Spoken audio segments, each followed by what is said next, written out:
welcome to the Oldies but Goodies session. I'm going to start off just real quick and do some housekeeping right up front in video one, right from the get-go, to just clarify and cover some things.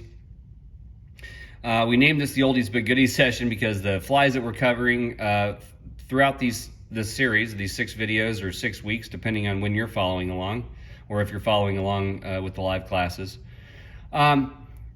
All these patterns have been around for a long time. They're top producing patterns. Actually, 3 of the patterns, this one, the Pheasant Tail Nymph, which we'll be talking about here in just a second, the Hare's Ear, and the Woolly Bugger are probably, very arguably, in the top 5 patterns production-wise for catching fish of all time. I think if you were to put together a top 10 list, all 3 of those would easily make the top 10 and probably make the top 5 for most people. Also, throughout the series or this session, I'm going to be using 8.0 white. The reason I'm using white is these patterns all require different thread colors typically. And it really boils down to the color of the head. And so it's much easier to just color with Sharpie markers rather than, say, for instance, getting brown thread, black thread, orange thread. I mean, the list could go on. We could easily be getting into olives and everything else when we're tying the woolly bugger, and that's not all that necessary. So grab your favorite Sharpie. This time we're going to be using brown. That's kind of what traditionally what the pheasant tail nymph head is a brown thread or brown head. Yeah, so other than that, we'll kind of get rocking and rolling. So what I have in the vise is a size 10 nymph hook times 1 long and 1 heavy. That just simply means that the wire is a thicker gauge, it's stiffer gauge, it's a little bit heavier, it's going to sink a little faster, and it's fairly common to see a times 1 long times 1 heavy hook used on this pattern. Now this is going to be, this is a size 10, this is going to be basically the very largest you're ever going to see a PTN, or pheasant tail nymph. Regardless whether that's an English or American version, mayfly nymphs just typically, as a general rule of thumb, just don't get bigger than what you see here. This pattern, I think if you were to take like a poll and kind of get an idea of where most people are tying this pattern, or the size of hook they're tying it on, I think you'd find between a 14 and 18 would be probably the range where most people tie this fly. And so we're tying it on a 10 just because I know there's a lot of new tyers that follow along with these classes, and I just want to try to make it a little bit easier for you. So we'll cover some different things, because tying it on a bigger hook can pose some challenges along the way, and I'll try to explain and cover those and give you some remedies. But ultimately, as you get better at tying flies, or even if you're better now and you just want to tie them smaller, go ahead and tie them smaller. And so when I say I'm pulling, 7 fibers, maybe you should pull 5, that kind of thing. So you're going to kind of cut back on your material a little bit. Okay, so with that said, I'm going to do 3 versions of this fly for this week. We're going to do the English version, which is all pheasant tail, and I'm using silver wire here. Just because I can, and primarily you can see the wire ribbing better. It shows up better. Typically the wire is copper. You can use copper, you can use gold. I know if you got a material kit, you got a gold and silver wire, and you can really use either one here. That's totally up to you. And you can kind of play around with some of that. Plus you can play around with the flashbacks, but we'll cover how to put legs in, and the flashback, and we'll even do we'll do a Sawyer version where there's no thread required at all. Okay, so let's get started. What I've got here is what's called a center tail, pheasant tail feather, and you'll notice how down towards the base, that's where I've been stripping the fibers from. Oftentimes I'll see new tires start to come way up into here and start pulling. Don't do that. Just do yourself a favor and pull from the base and work your way up so that it's nice and clean. You can pull the fibers easily off and out to the side, kind of like so. You can line them up easily. Whoop, kind of bounced on me there. And so on. So if you did get a material kit, you'll notice that I had to actually cut these long, because these things are typically 12 to 16 inches. And so I had to cut them up. So if you did get a material kit, I promise you that it's all the same feather that I put in that bag. I just had to divide it to make it fit inside the bubble mailer. Okay, so you'll need that, you'll need wire, and that's really all we're gonna need for this. Is just the pheasant tail, wire, your thread, and your hook. So to start this, I'm gonna start my thread. Ooh, got a little feather on there. Further back into the thorax area. We want to have plenty of room up front. This pattern is super easy to come down and crowd the eye, like a lot of nymph patterns are, but it's very easy to crowd the eye. So one way we can avoid that is just have no thread base up front whatsoever, and so we can kind of start back closer to the third position to start our thread. I'm going to take my thread about halfway back. We'll trim out the tag. And at this point, you can actually decide if you want to sort of build a little bit of a taper just by wrapping back forward. And we can do this a couple of times, just back and forth, just on the kind of this front middle section here, just to help build up a slight taper to the body, which would help mimic the natural mayfly in the water. And so we can start working back and forth until we just get kind of a cigar shape, you know, like that classic cartoon cigar shape, or torpedo shape, if you will. You don't have to do this, but I think it really helps in the long run. So you can kind of see how I got this little kind of torpedo shape started. Now there's different tie-in points that you can use, and you'll see people tie things in differently on different videos. And ultimately, the goal is to have the fly turn out looking the same. So the tie-in point doesn't always necessarily matter as much as the fly turning out the same. So what I'm going to do here is I'm actually going to take my wire. I've got silver wire. I'm going to tie it in at roughly the 5:30 or 6 o'clock position on the side or bottom of the shank. That one's rolling on me a little bit more than I want. Okay, there we go. And I just want to slide that wire so that it's starting up with where my thread is, or where my thread started. And I'm just going to hold that down. You can see how it's on the lower side of the tire side, and as I work this back, that front part's got a nice thread base underneath to capture that wire. When you get wire to wire, it can be very slippery when they get next to each other, so you just want to keep mindful of that. So we want to have our wire over at about the 5:30 position, or even the 6 o'clock position, just straight down below.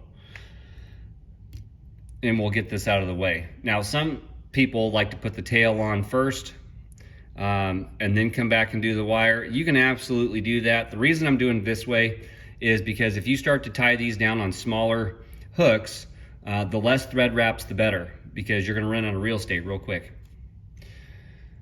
So, that said, what I'm going to do is I'm going to come to my pheasant tail, and I'm going to pull some fibers and get them lined up directly off the side. There's a couple ways that you can do this, lining them up. But if you pull them directly off the side, typically they're going to line up. Well, that one was broke. That's all right. But on a size 10, you want to have 7 or 8 of these fibers, because the more you have as we wrap like this, the more distance it covers each wrap, therefore allowing our fibers to run laterally along that body at a longer distance. And so what we want to do is just kind of pull your fibers out to the side, get those tips lined up as best you can, and try to keep everything flat. And so when you remove your fibers from the stem, what I've always said for a long time is don't remove these stems from or I'm sorry, don't remove these fibers from the stem. Just pinch close and remove the stem from the fibers.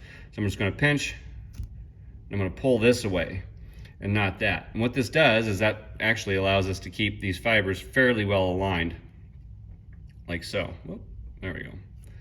They don't have to be perfect, but close enough. Now there's natural curvature to these, right? There's a concave and a convex side. And we want to have that convex side aimed up, or the concave side aiming down. And so when we go to mimic the tail of these mayflies, you don't want to have a super long tail. Sorry, I was trying to decide how I wanted to explain that. You basically want from behind the eye to around the hook point. So these tails are much shorter than a lot that you'll see. So you can see I'm just pinching right there. They're right about in line. And then what I'm going to do is I'm going to transfer this distance right to where my thread is hanging right at the barb. Now I'll pinch, and I'll put a couple of wraps in, and I can just stop and see how far back these go. This also gives you a chance to adjust the fibers if necessary, and or start over without damaging the pheasant tail too much. So now that we've got 2 turns over, just place 1 more thread wrap over, fold this all to the back, and place 1 or 2 wraps in the front before we take our thread forward. And make sure you're wrapping with purpose here. So, you know, nice touching turns, make the underbody nice. The nicer you make your underbody on majority of the flies you tie, the nicer that underbody is, the nicer the body will lay. So the back end of this fly is fairly straightforward. We need to wrap these fibers one direction and the wire the other direction, okay? And you'll see it, you'll see the cross sections when we rib the fly.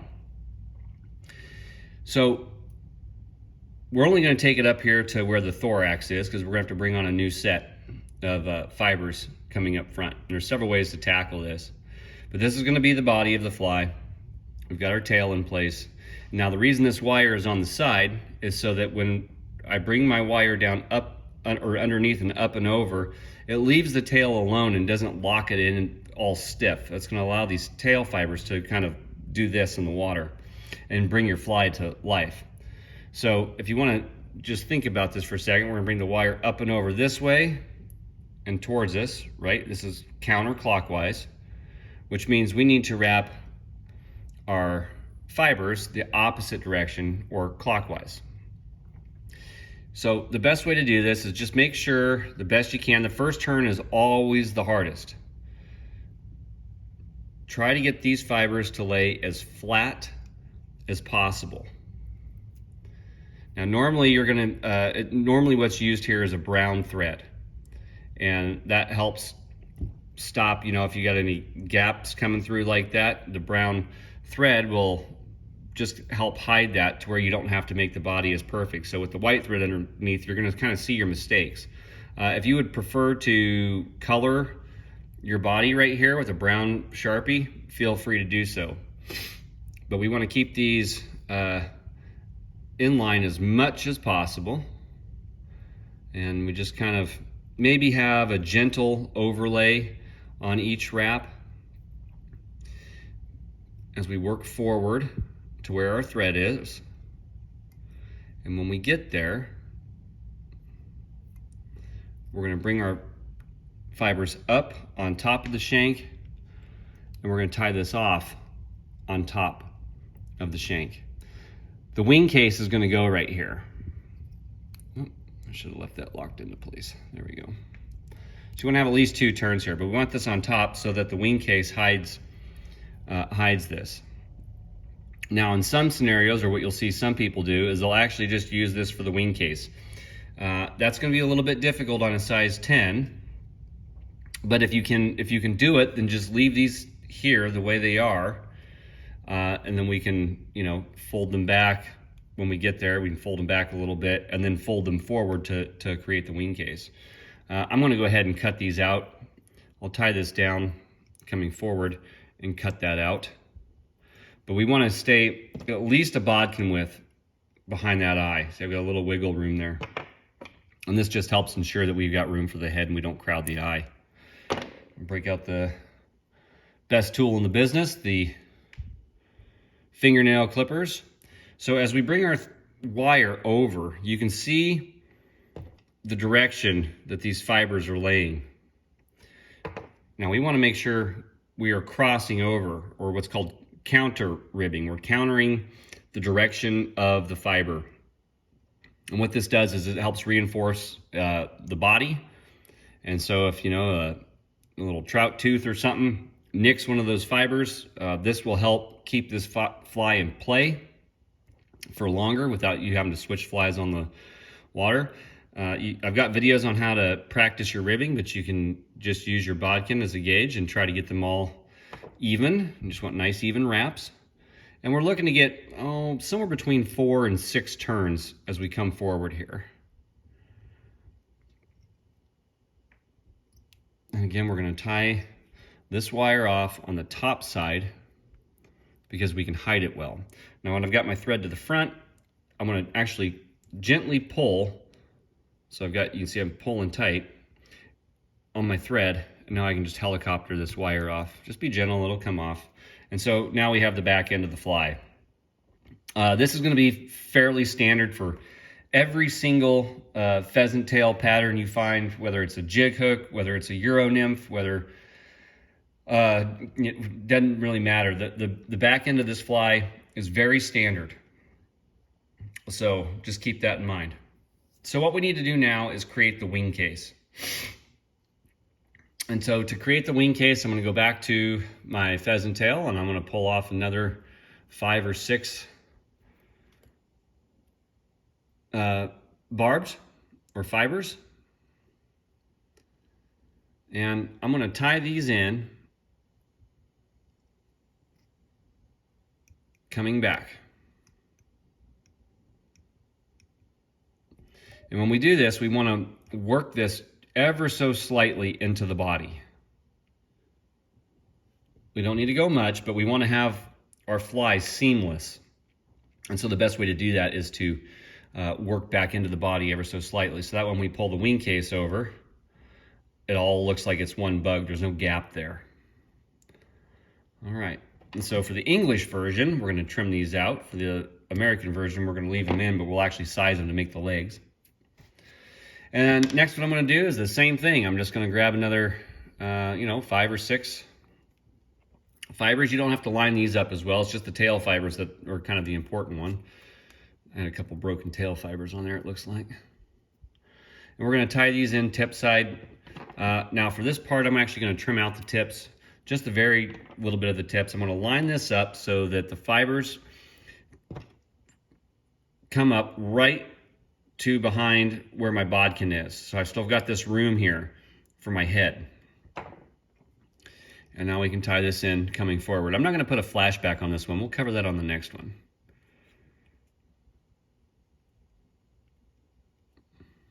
And I'm just going to go around a couple of times, help build up this thorax a little bit. Cover any lumps and bumps. It doesn't have to be perfect, but the more we can do, the better, right? Okay, so now for this point, or this part, there's several ways people will do this. Some people will leave the actual wire on there and they'll twist these fibers around the wire. That's an option, you can do that. It's called core twisting with wire. But I'm just gonna actually just take them and just pinch the tips and start to rotate them like this. And this also will help reinforce this this pheasant tail. And so I've twisted, and now I'm gonna wrap this guy forward. And every time I start to run out of space, I'm gonna give it another couple twists. I don't want it to come flat. And we're gonna work this up right to where the thread is. Again, tying this off on the top side. Put a couple of wraps over on top. Keeps a little tension on there so it doesn't pull out. Maybe add 2 more. And now what I'm gonna do is I'm gonna jump my thread to the front of this material and start to work it back. And we're wedging all this material into place, making it very difficult for it to pull out. I'm gonna have nice and tight turns here. Now, you can go ahead and cut this if you like. But what you can also do is splay these open. And I find this to be a little bit more effective because it gets it right where it needs to be. Splay them out. Again, holding your bobbin, put a little pressure on, and you can just pluck these off one at a time, several at a time. And now you've got, you know, it's all taken care of right there. So to finish this guy off, all we want to do is flatten out. Turn this to the side so you can see it a little better. Just try to get your fibers, flatten them out. So you're bringing it right across the top, like so. I'm trying to do this at an angle so you can kind of see both ways. Just like that. We're going to wrap a couple of turns forward, again folding this material over. Now if you notice that I've jumped my thread, do this again so you can see it. I've jumped my thread back to the back of the head. Now with brown thread, some people just like to leave that the way it is and whip finish and call it good and have these little fuzzies hanging out. You can absolutely do that. With white thread, it's not going to be a great option for us. So we'll put a few wraps in. Again, keeping tension on the bobbin holder. And we'll just start to pick these off and get them out of there. Now we can tighten this in coming forward and down. So to finish this fly, I'm just going to grab my brown marker. If you don't have a brown marker, use a black marker. I think black permanent markers are probably the most common. And I'm not going to use any head cement or anything on here. I'm just going to leave it just natural, just like this. It should work just fine. Now that I've colored that, I'm going to work this back to cover up that white. And if you do this quickly, the brown permanent marker will start to leach into all the other white thread. And then once we're done here, I can start with my whip finish in the back and just slightly bring it forward with a few turns and finish. If you can't whip finish, you can glue your head shut. I've got several videos on different ways to finish your heads. And so there you go. There's how we tie a English style pheasant tail nymph. So I'm going to go ahead and get off of here for just a second. I'm going to go ahead and build the back end of the next fly so we don't have to repeat the back end, and we'll just focus on the front side. So hang tight and I'll be right back.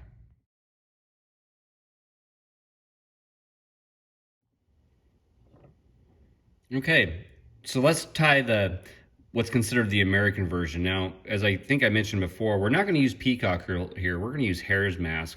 There's tons of videos showing how to use peacock herl right here. It's not that much different from the English version, other than you're going to use peacock herl and twist it together instead of pheasant tail. But we're going to add a flashback, put the bells and whistles on, and I'm going to show you how to do that. So to do a flashback, what I've got here is just a gold piece of Flashabou. It's just Mylar tinsel, so you can find it in spools. You know, it'll come in spools that are like in what the wire is on. And you can change up your colors to suit your needs, whatever you like to do. So the way I like to do it, instead of, well, let's take a step back. You can actually just tie this in up front, just like so. And then you may have a little thing hanging out front, and I don't like that very much. So what I like to do is I like to get about a 2-inch piece or 2.5-inch piece and basically divide it about in half, and then just put a couple of wraps over. Even out the sides, and then I'm just going to fold the front side to the back so that they're laying flat on top of one another, or fairly close. And I'm just going to hold that in place and wrap this into the back. And we're going to take this just into that body, just a little bit. So it leaves my 5 ribs. So we're covering up the 6th rib. And then that's going to be our flashback. So to do the legs, I think the easiest way to tackle this, because this can be real challenging for people, is I'm going to bring my thread back forward, again, leaving about a half a bodkin width or a bodkin width behind the eye. Came forward just a little too much. Something about like this. I'm going to go back to my pheasant tail, and you can be very meticulous here if you like. You can pull out an even number and take the time to divide them evenly. What I'm going to do here is I'm actually just going to pull about 6 or 7 off to the side. You want to try to get those tips so that they're straight, pinched by the stem, and remove the stem from the fibers. Now, when we're putting these legs in, we've got to get the distance. So there's several things here that we need to take note of. One, if you want your legs to kind of encapsulate and surround the fly, I have found it's much easier to achieve that if you have the concave side of the fibers facing down.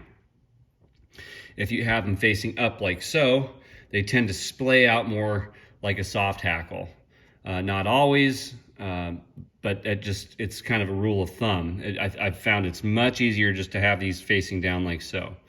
So we've got to get our distance, and we want these fibers to come through out of the head, through the thorax, and then either right at the thorax or come slightly back into the abdomen. And so the way we do this is we're actually going to take a distance from behind the eye to where your thumb and finger are actually pinching the material. And so if I line it up here, you can see how far back my thumb is, and I pull it to the front and tie this in the forward position. I know you'll see a lot of people tie it in from the back, come forward. I think it makes it a little bit more difficult to gauge. This is definitely a little more difficult to do with everything in my way. But that's how you can kind of gauge it. So we're just going to place a couple of turns over. You want this to be right on top. And just place 2 turns over. Now, to see if you've gauged this where you want this, all you got to do is just reverse these to the back, like we're going to do anyway, and see how far back into the body they go. That's probably a little bit further than I normally would go. So with just 2 turns in there, all I got to do is pinch both ends and just slightly draw them to the back. And each time I do that, they're getting a little closer and a little tighter. So this will work here. I'm gonna have to actually redo this because I was messing around with it too much. You want to keep these fibers as flat as possible because this is going to be the wing case. And so we're gonna work this. Oh, super, I gotta start that over. It's super humid and everything's sticking to my fingers. So let me just do this off camera. I can do it much faster. Now for smaller hooks, say 14, 16, 18s, and so on, this really should just be a one-step process. You shouldn't have to add a second set of legs. For this bigger fly, since it's on a size 10, I'm gonna actually go ahead and add a second set, and then you can see how to add the second set. So we come in here, do a pinch wrap. The concave side's facing down. I'm gonna wrap this back into my abdomen just ever so slightly, leaving all my fibers right on top and flat. And now what I'll do is I'll actually go ahead and grab another set of about 6 or 7, evening the tips up.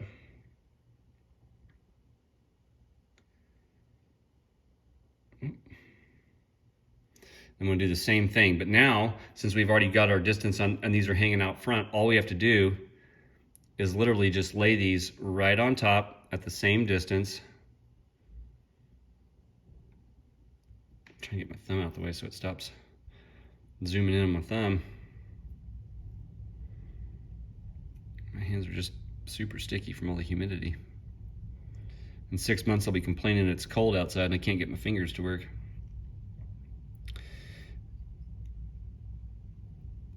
There we go. And now we can just wrap this guy in coming forward. And at this point you can decide whether or not you want to have just use all of this for your wing case. If you want to cut some of it out, totally up to you. Just be mindful of your flashback if that's what you decide to do. So now we've got our legs sticking out up front. And so being in an American style, or what's considered more of an American style, this is going to be typically peacock herl up front. There's a ton of videos on that.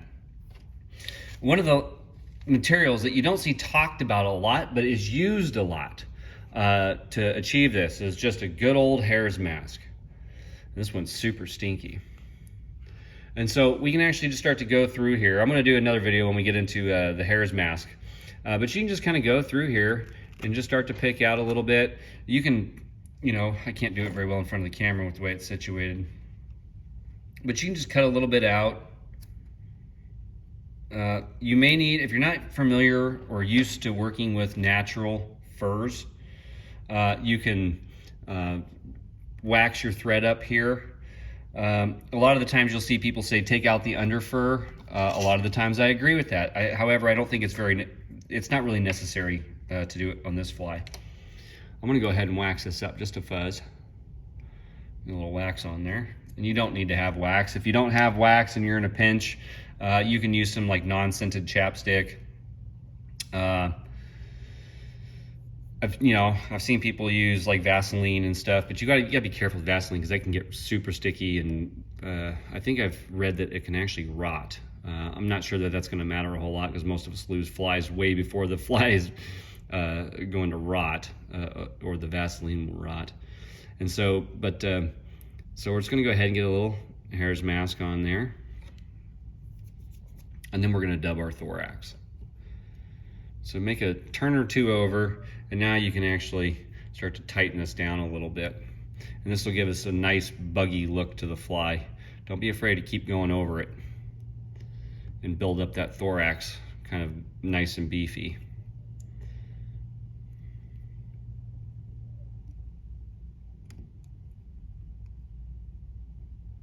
Okay, perfect. So now at this point, if you've decided what you want to do with your wing case, if you want to use all of it or just a little bit of it, I'm just going to take all of it and bring it over. It's a size 10 hook. I got plenty of space here. If you're tying on something smaller, you may not want to do this. So I'm going to go ahead and bring this over, put it right on top of where my legs are to get that wing case in there. And this little technique will lead us right into the hare's mask that we're going to do, or the hare's ear nymph, here in a couple of weeks. I'll put about 3 turns in front, maybe another 1 or 2 in back, and we can now trim that out. So you can see it's got this nice bugginess to it. And I know for a fact people use this all the time, including myself. This is one of my, I kind of prefer the hare's mask, to be honest with you. I just think it kind of moves around and gives it that, hey, I'm a bug feel to the fly. So we're gonna bring the flash over just right on top to give it the flash back. I'm gonna reverse the material and place a couple of turns in, leaving my thread, you can see that, on the back side of where my thread wraps are. And now I can trim this out, and now I've got my little flashback, gold flashback. Okay, so I'm going to turn this to the side so you can see it. It's just sticking to my hands. So now I can start to splay this out and open, kind of move it around, and I can just grab it and draw it to the back. You can take like a empty or hollowed Bic pen and start to push it to the back. If you've got a half hitch tool, this one's too small, I think this one's bigger. If you got a half hitch tool on the back of a bodkin, you can use that and just slide it right over the eye. And you'll see that it wants to encompass the whole fly. We don't want that. We want them down on the sides or down below. Off to the sides are better. It better mimics the bug. And you don't even actually need the legs if you're going to use hare's mask, but I'm just going to kind of show you how to put all the bells and whistles on, and then you can kind of play around with the techniques. So now that I've got that, I'm going to capture that right on the back side of where my thread is. And I know it's hard to see, but you can start to see the little pheasant tail legs sticking off to the side. I'll show you another fly that I did where, do I have it? I'll show it to you, yeah, I do. I'll show it to you in a second so you can kind of see what it looks like. So right now we're just kind of covering techniques. So what I'm gonna do is I'm gonna wrap this guy forward, and now I can color my thread.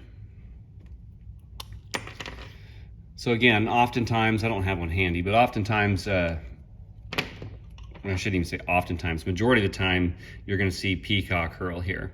And again, there's, I don't know, 100 videos at least that come up right away on tying an American PTN that all cover that. And it's all, basically the same. It's a little, maybe a little bit different for each person, but in reality, it's all about the same. So I've colored my thread, and I'm just gonna start working it to the back to build that head. And I've kind of got a little bit of stuff hanging out front. You wanna try to take care of this now before we finish the fly.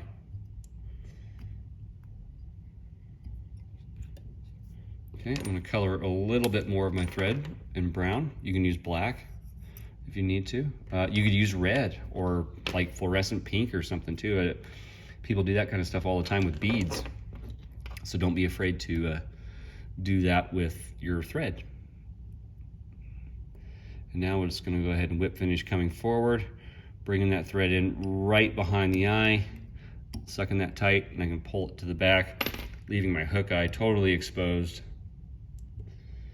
And I'm just gonna take my cuticle clippers and pop that off.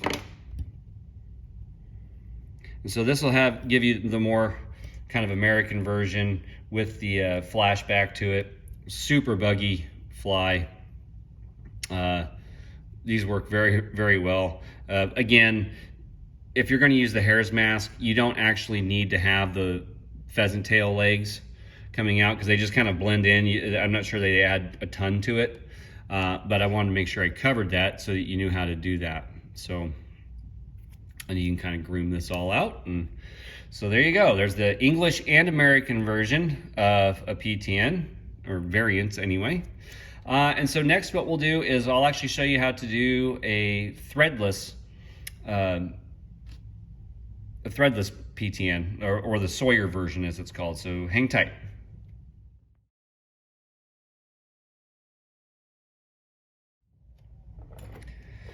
Okay, so what I'm going to do here is tie a pheasant tail, or Sawyer's pheasant tail nymph. It requires no thread. Unfortunately, my pheasant tail fibers, I don't have them long enough anymore. I used them up on the rest of this demonstration. The long ones I needed to actually do this on a size 10, so I had to drop this down to a size 14, and then also I had to drop my wire down to a size small. So as long as you save your really long fibers, you might be able to get away with this on a 10. 10's, again, it's awfully big for to do something like this, but I wanted to show you anyway so you can kind of play around with it. So I'm actually just going to keep the wire in the whole spool in my hand, and we're going to act just like this is thread, and I'm going to start it back in the thorax, working forward, trying to build up a little bit of a bulk. We want to keep still about a bodkin width behind the eye, and then we can start to wrap back, just building up our thorax area a little bit. Now when doing this, you got to make sure you keep a really good grip on this spool, because it will come undone on you. So just so you know, that can happen. That can be a real thing. All right, so once we've kind of built up our little thorax area, wiggle that out, then we can start working back.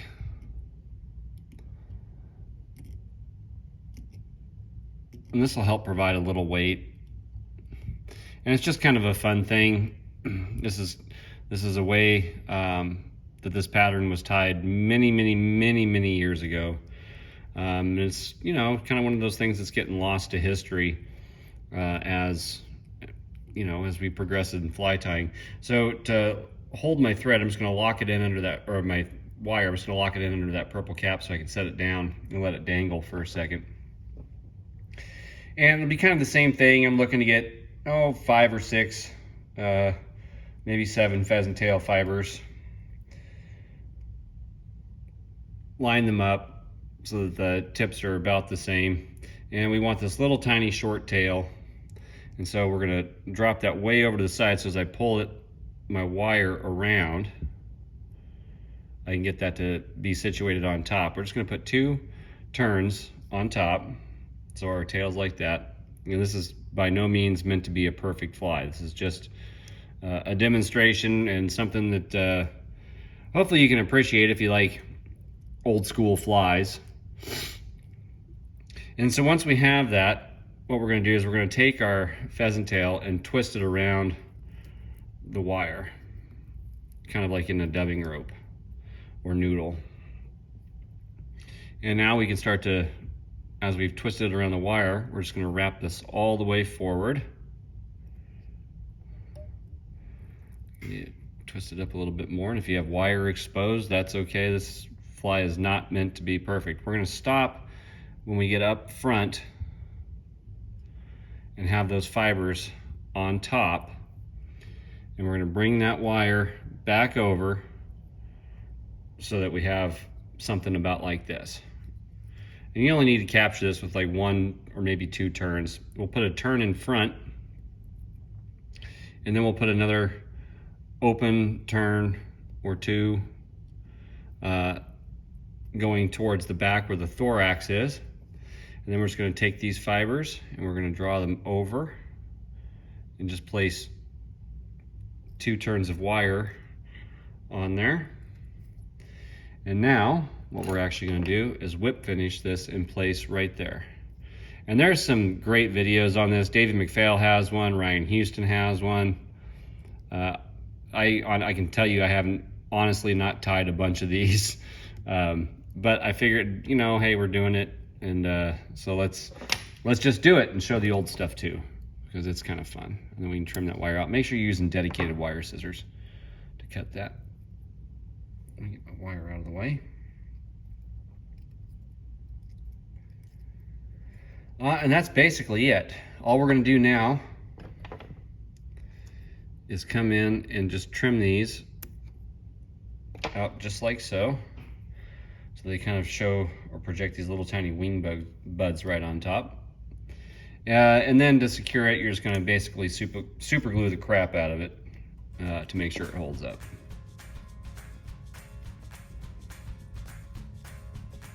So there you go. There's an old school pheasant tail nymph, Sawyer style. You can find his video on YouTube. It's black and white. There's no audio or anything. It's just him tying it. And he uses several fibers when he does this, so he must have been tying it a little bit bigger than I did. So anyway, if you're up for the, you know, a little bit of a challenge, give it a try. So other than that, great week 1. I can't wait for week 2. Probably shoot the video here for that in just a few minutes. Kind of get ahead of myself, and appreciate you guys being here. Always a lot of fun. Make sure you drop any questions you have below, or you can find me over on Facebook at Fly Tying for Beginners. You can message me that way, and you can always come check us out over at flyvault.net, where we're taking social media a little bit different, plus giving you some digital tools to store your flies. We're a brand new group. It's a brand new thing, so come check us out, and you can actually be a part of expanding that community as we grow. So other than that, happy tying, everybody. Great to see everybody again. Take care, and we will see you next week.